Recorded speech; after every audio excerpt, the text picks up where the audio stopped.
Hi, ஹெல்த்தியான laddu recipe பார்க்கலாமா?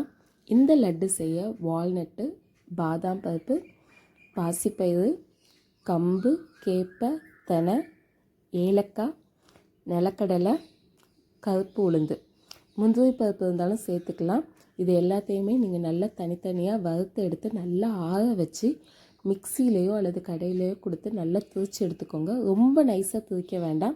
இதில் 1 ஸ்பூனோ 2 ஸ்பூனோ எடுத்து கூட நீங்கள் கஞ்சோ கூழோ கூட காய்ச்சிக்கலாம். பட் நான் இன்றைக்கி லட்டு தான் செய்ய போகிறேன். இந்த லட்டு செய்ய நாட்டு சக்கரை, நெய் இது 2 மட்டும் போட்டு நல்லா மாவை பசைஞ்சு எடுத்துக்குவேன்.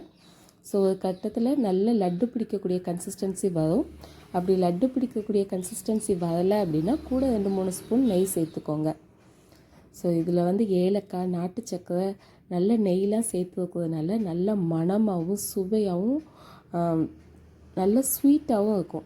சின்னவங்க பெரியவங்க யாருக்கு வேணாலும் நீங்கள் இதை தாராளமாக கொடுக்கலாம். ரொம்ப ரொம்ப ஹெல்த்தி, உடம்புக்கு ரொம்ப ரொம்ப நல்லதும் கூட. கண்டிப்பாக ட்ரை பண்ணி பாருங்கள். பாய்.